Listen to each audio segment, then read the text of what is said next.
Worthy Lifestyle, our special winter edition. We have a very special guest here for our Worthy Women's Winter Series, Sianni, the owner and creator of Cranky Granny Sweet Rolls. Thank you so much for coming and sitting down with us. Thank you. I appreciate it. No problem. Just tell us a little bit about yourself and what you do. Just a little bit though, because we're going to dive into that. All right, so my name is Sianni Dean. I'm the owner of Cranky Granny Sweet Rolls, like you said. I'm 20 years old. I'll actually be 21 tomorrow. Are you serious? Yes, I'll be 20. Oh my God, we got to say happy birthday. That's so dope. I'm 21 years old. Yeah. What are you doing for your birthday? Let's just toss it out there. My girlfriend's going to take me to the shooting range. I like that. She'll take me to the shooting range, take me out to dinner. And that's nice. That's about it. Because, my birthday's on a Monday. Right. I can't do anything. Right. I didn't want to risk trying to go out tonight or yesterday, and then they say, they be like, you can't no. come in. Exactly. So, but next weekend, maybe. Next weekend, I'm up in the air. She wants to take me out, but I got events. So, okay, straight to the business. And we might as well roll into that event. So, like, explain to them, what are you doing at these events? So, I sell my sweet rolls at these different events, and this Saturday is an event where basically they're having it at a bar, so they want me to have the infused sweet rolls that I have now, because like now I have the Henny Thing walnut, Crown Royal, caramel apple, and the triple berry Sakari. So you got adult desserts. I got adult desserts. You gotta be 21. Yes, but she will be tomorrow. Now, and guess what? I'm checking everybody now, because guess what? I had to wait so long. She is not playing with you guys. Okay, so when did you start cooking? I started cooking, I would say I was like 7-ish or something like that. Once my mom started letting me really touch the stove, I was going to the dollar store getting like the little, box of noodles, get some pasta sauce, getting a little chicken nugget things, thinking I'm making chicken parmesan or something. Whatever I thought I was doing. But, I started touching the stove at like 7 years old. But I didn't start taking cooking like actually serious until I was probably like 16 maybe. Yeah, about maybe 16, 17, I started actually taking it serious. And that's when I started my first business, Dean's Cuisine, because all that came from a heartbreak. So I was like, I know how to cook. Let me turn this negatives into something positive. And I started selling food platters, and I just kept going from there. Then once I hit 18, that's when I started Cranky Granny. So. Oh, that's amazing. So you started exactly when you turned 18? Well, I started as soon as I graduated out of high school. Okay. But I was doing the market research since I was 15. So, oh, wow. Either way, the business was kind of in existence. That's amazing. I feel like that's an amazing point, that you spent that time doing the research. Yeah. Because what was that, about 3 years of market research? And I still do my market research till this day. Market research can never stop because your market is always changing. The trends are always different. So, it's something you gotta keep up with, but I did the market research, like the basics of the market research for about those 3 years, practicing how to make the sweet rolls. Cause I can honestly say, when I first started making them cinnamon rolls, they were not good. I definitely came a long way. And Granny was one of the first people to try it when I first started making the cinnamon rolls, because she was living with us for a little minute because my grandfather had just passed away. So she didn't want to stay home or anything. So she came to stay with us for a little minute. She told me it was good. I know Granny was lying. But she still loved you. She still loved me. And she knew the potential. But you know what's crazy though? Granny did that a decent amount of times. I remember when I first started trying to cook and everything like that. I think I was like maybe 12 or 13 or whatever. I called myself cooking family dinner. I was watching Brun's House, and I remember there was this one episode where his son had to make oven fried chicken. I was like, let me try to see if I can do that. So I called myself making oven fried chicken, mashed potatoes, and broccoli. Granny's like, oh my gosh, this broccoli is so good. Like the only thing out of this is the broccoli that's good. Something I gotta just put in the microwave real quick. Right. But it's Granny though. It seems like she has a huge impact in your life, your business. So that rolls into our next question. I'm guessing that's your inspiration. Yeah, because the whole business is dedicated to my granny, my grandmother, and my mother as well, though. Because my mom's been a grandmother as long as I can remember. Because my oldest niece is only 9 months younger than me. Oh, okay. So I've been able to see the mom side. I've been able to see the grandmother side of my mom as well. So I don't want to leave my mom out of it at all. But you know, the actual logo is my granny though. So, and that's her mom. So yeah. So, but the reason I even named it Cranky Granny Sweet Rolls is it's a play on words. So it's like it's something that's definitely gonna be memorable. Right. Exactly. 2, you know, if your granny or your grandma making it, it's delicious. And 3, it's supposed to take you back on those past times that you used to spend with your granny and your grandma making those cookies and those cupcakes and things like that. So, you know, it just takes you down memory road, and we all need some type of good memory because nowadays there's not too much good things going on. So we need something. Yes, and everybody loves their grandma. Everybody loves their granny or their grandma. Yeah, because it's like I grew up over in Willingboro.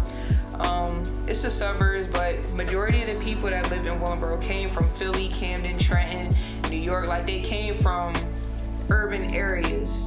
And then I say Willingboro is not the hood, it's the suburbs, but you just got enough money to move into the suburb, and that's the first one you found. So you got a lot of our parents and things like that are, or even some of the kids, like they grew up there for a little minute or whatever the case is. And a lot of them do still live with their granny, or they have their grandparents are a big impact on their lives. It's not like they don't know them. They either live with them and only them, or grandma is living with them and the rest of the family, or so, you know, I feel like everybody loves their grandma to the fullest. Yes, I haven't heard too many bad stories about grannies yet. I was raised by my grandmother. Exactly. Yeah, see? Exactly. Like, it's so many more grandparents raising grandkids and just being really in their life and living in a home, like you said. And it's just amazing, right? You bring that memory back and that love. Like, that's, and I feel like there's no other love like a granny's love. Just like a mother's love, though. Right. Too. But I mean, you know, she's still a mother either way. But there's no other love like a granny's love. And, you know, your granny spoil you the most. And, you know, when you eat them crazy granny sweet rolls, you feel like you get spoiled again. So.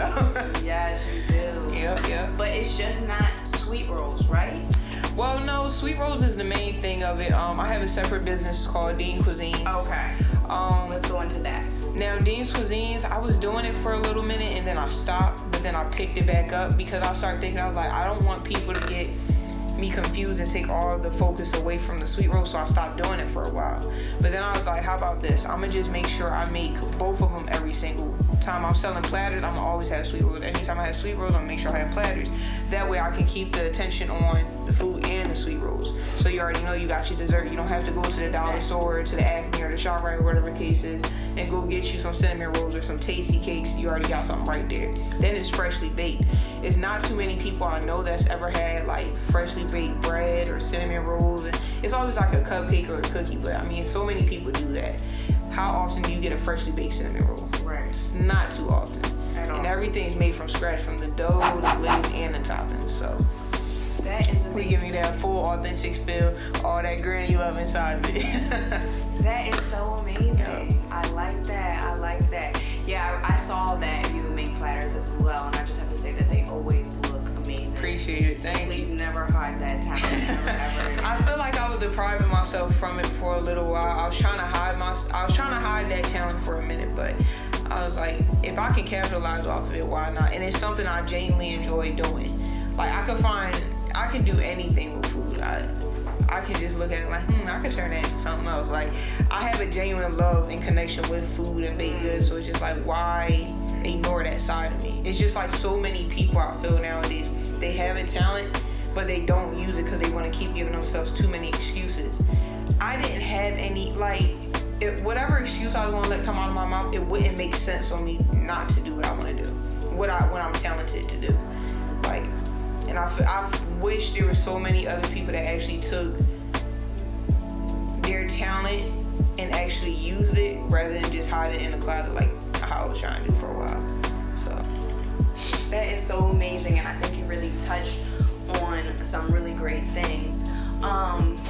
Like you said, you almost said you almost did that. You almost didn't. How did you stop yourself from not, living up to kind of your full potential when it came to cooking? In your business. I was working at Yard House. So I was working over at this place called Yard House. They got one over in Morristown, New Jersey. That's the one I was working over at. I was a fry cook. I started off as a prep cook, then I was a fry cook. I was making like $12 an hour or whatever. And I was really sitting there one day like, I'm in here making $12 an hour, and I'm sure they're making more than $12,000 in one day, or even in an hour, depending on how busy it is. And I'm sitting here making 12 of that. It's not adding up. And then like I even did a comparison in my head. I was like, I remember I worked 3 days one time just selling food platters and sweet rolls. I made maybe $1,200 or whatever.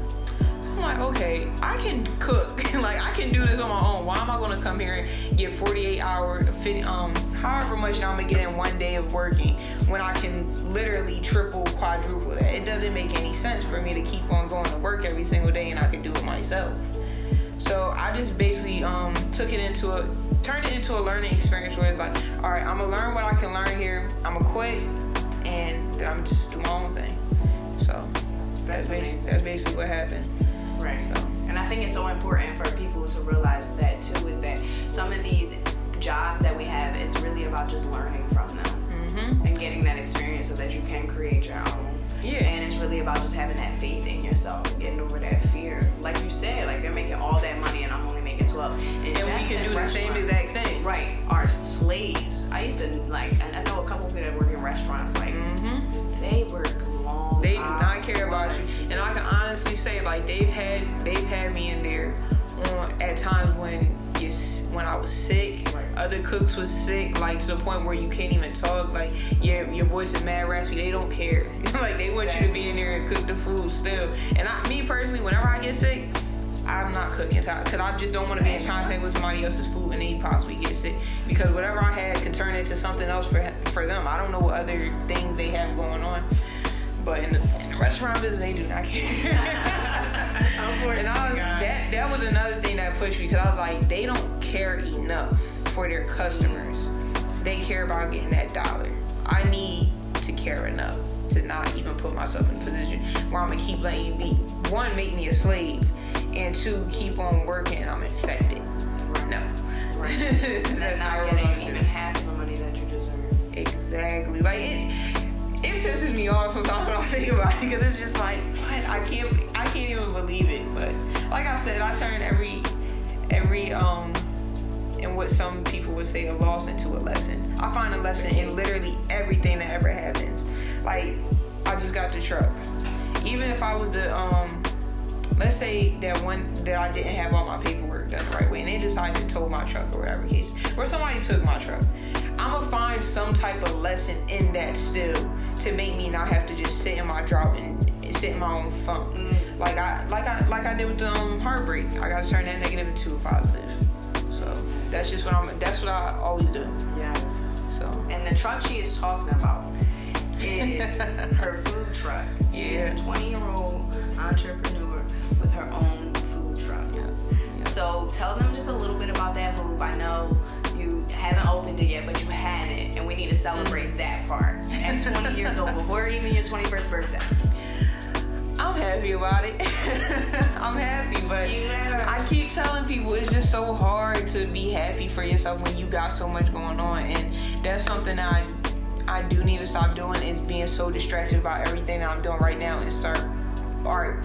Matter of fact, I need to stop just going, and I need to start living in some of the moments. I don't live in my moments too often. Like I just keep it pushing. Right. Because I know I have something else to do. So I can't really sit here and celebrate and do this and third because I got something else to do. I got something else to worry about. Right.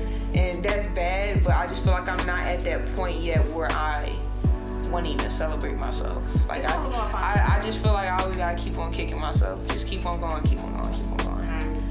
I understand. But it's all about finding that balance at some point in your life, because you should always celebrate yourself too. Yeah. You know, it's very important, because God forbid, you know, we never know, and we didn't celebrate a day, we just worked. Yeah. So I think it's always important, and plus you deserved it. Like we talked about before the interview, it's like 5 years ago, would you have thought you had a food truck? Yeah. You said no. So it's like, to just imagine that you have that now, that in itself is motivation. So that's amazing. So tell us a little bit about what your plans are with the food truck.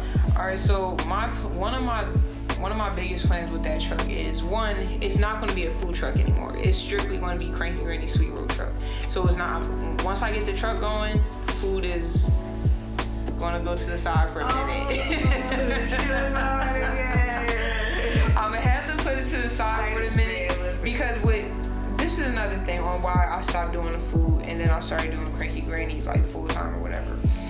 Because I want Cranky Grannies is going to because I manifest things. I speak everything into existence.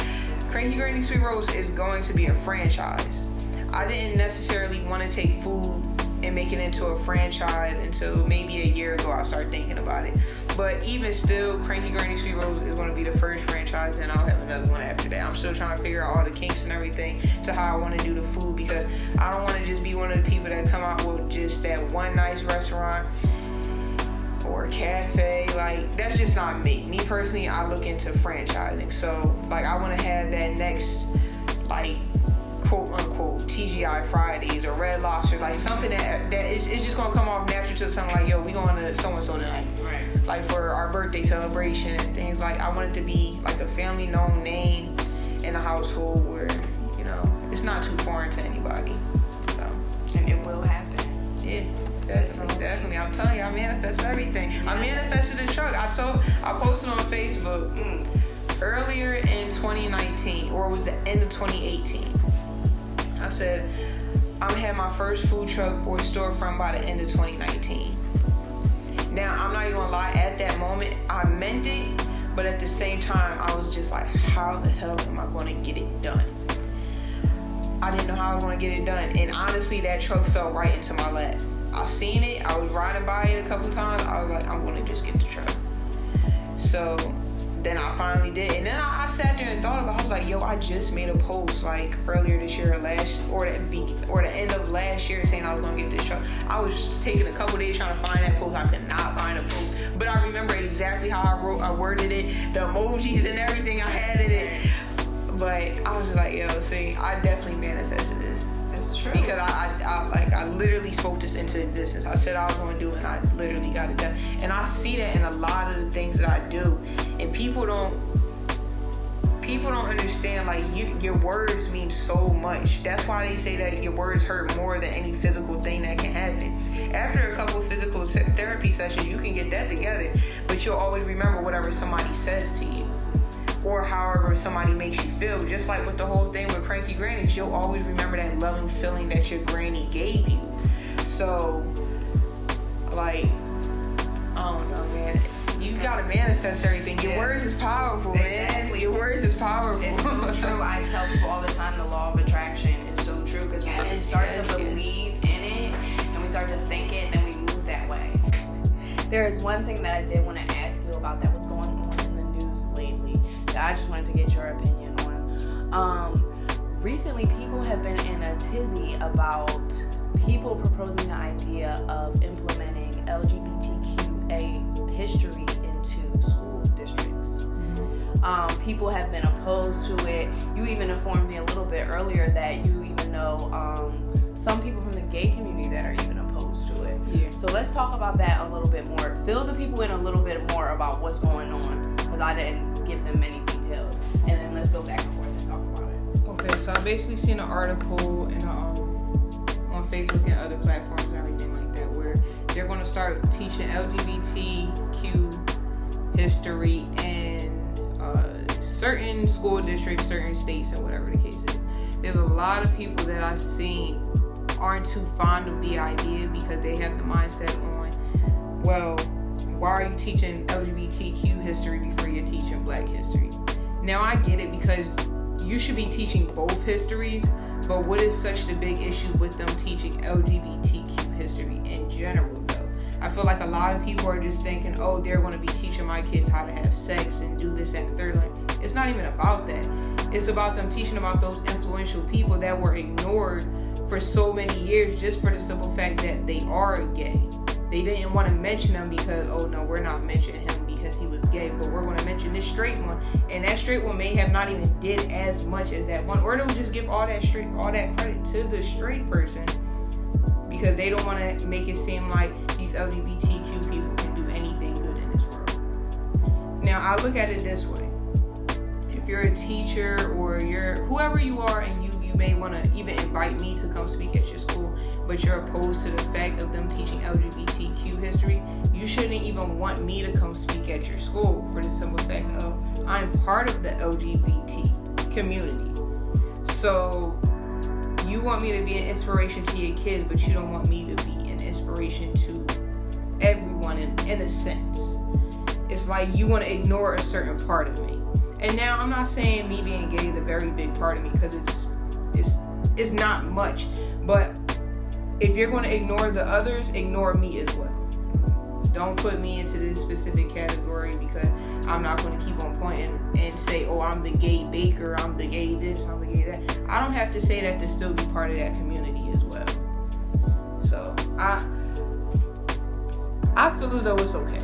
And even if they were teaching kids like sex ed for LGBTQ kids, I feel like that should probably be something that may be an option for the kid to choose whether they want to participate that, and that could be something anonymously or not, because there are those kids that are still in the closet and things like that. But it is something that is needed, because we have so many kids out here, especially young gay boys, that are contracting these different diseases because they don't know any better. And they're listening to some of the older gay men or older gay women that don't even know their doggone selves either, and they already have something. So I feel like we need to just start teaching.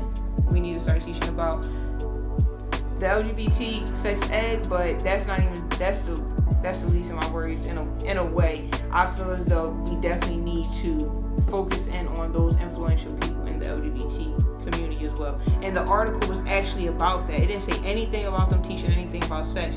It was literally about teaching about the influential people in LGBT history. So, right. And I think it's important as well, and I will agree. And you know what's the craziest part, and what I can imagine is when they begin to teach these things, majority of the conversation isn't going to be about the person's sexuality. Like you said, your sexuality is what? A little bit about you. Yeah. They're going to be talking about all the amazing things that the person did. We can't take all that away because of somebody's sexuality and what they do behind closed doors. And they do that a lot. Like even with my guy Louis Armstrong, he was a trumpet player. Like they're not going to mention that about him, but I guarantee if he was straight and he had a wife, they'll say something about his wife. But if he had a partner, quote unquote a partner, they're not going to say anything about that person at all. They're not going to say how they helped Louis get to the point to where he was. But if he had that wife, they'll definitely say how that wife helped him along the way. How many kids they had together and what they did and where they went and blah blah blah. But just without even mentioning the partner, they'll just ignore some of them and hold just for the simple fact that they're gay. And I think that's really messed up, because there's a lot of positive people that I don't even know about still. Right. And they were very influential in, I'm sure, the civil rights movement and many other things that's going on in this world to take it where we are today. And it's so essential for kids to see these things and learn these things so that they can be motivated and feel as though they can do the same similar things or do something, you know? Yeah, and this is the thing. Kids learn more, I feel as though, and I believe it was a study I've seen as well. Kids learn more from people that look like them. People that they have more in common with. So how are these little black kids, so since people want to take it to the black issue as well, how are these little black kids going to feel as though they can be these doctors and they can be these lawyers and they can be these entrepreneurs if they only see the white men and the white women? How can these young lesbian, gay, transgender kids feel like they can step outside of just their sexuality and outside of just working a 9 to 5 and know that they can also be doctors, lawyers, entrepreneurs, if they're not able to see any representation of that? We all need some type of representation. We have all these white kids and everything like that have that representation, but where's the representation for the LGBT and the black community as well? But like I said, since we're focusing in on the LGBT community, where is the representation for that? And like I said, if you cannot teach about the other people who are very influential in LGBTQ history, you cannot ask someone like me to come speak to your kids, because I plan on being one of those people to be written about in your history books, and I don't want to be ignored. Yes, and you will be. I truly believe that, and that was so powerful. And I truly agree with you. And you even gave me an idea about that sex ed, because you know I work in school, so I was like, I haven't even thought about that, you know. And there's so many needs, and they need this. Like, and this is where we, in the schools, is where we really need to empower the children, no matter what. Because it's just like at home, a lot of them don't get it at home, and that's why we have such a huge suicide rate, or so many of them on drugs and things like that, because they don't have the support at home, they don't have the support at school. You gotta go somewhere for some type of support, especially when you're real young. Yes, there's a lot of people that are turning to so many different things that they don't need to, just for the simple fact of the lack of support. So, you know, we need to show that support, we need to show that representation. Yes, it's very important, because when they don't feel that, oftentimes they don't feel loved. And being a human that doesn't feel love often suffers. Yeah. And like you said, will turn to other things just to feel okay for a day. Yeah. And then those days turn into something and something and right. something and something. Exactly. So, that is so amazing. Yeah. That is so amazing. So before we go, I just want you guys to give everyone, or people that are listening that might want to follow in your footsteps or do something similar, maybe 3 steps of advice to creating maybe their own business similar to yours. All right. So 1, get rid of all excuses. 2, focus on your A/B. Stop trying to figure out what your plan B is. A plan B to me is something that you plan on. A plan B to me is really your plan A, because you plan on failing that plan, that very first plan. So you're trying to find that backup thing that you're going to be able to do. So getting rid of the plan Bs. Did I say do your market research?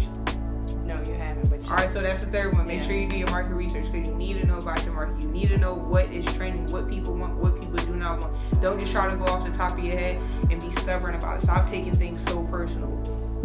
Actually do that research and figure out what need can you fill, what void can you fill for these people. So that would be my 3 things. And then how can the people follow you, or find you, shall I say, if they want to ask you any questions, or just want to buy, you know, some of those good old sweet rolls? You could contact me on Cranky Grannies on Twitter, Cranky Grannies on Instagram, Cranky Granny Sweet Rolls on Facebook. Email crankygrannies@gmail.com, and then we also have a website for shipping now. We started shipping in November, so crankygrannies.com. So they are shipping, yes, so they can get shipped straight to your front door. Don't even gotta make breakfast. Thank you so much for coming. Thank you. No problem. You don't know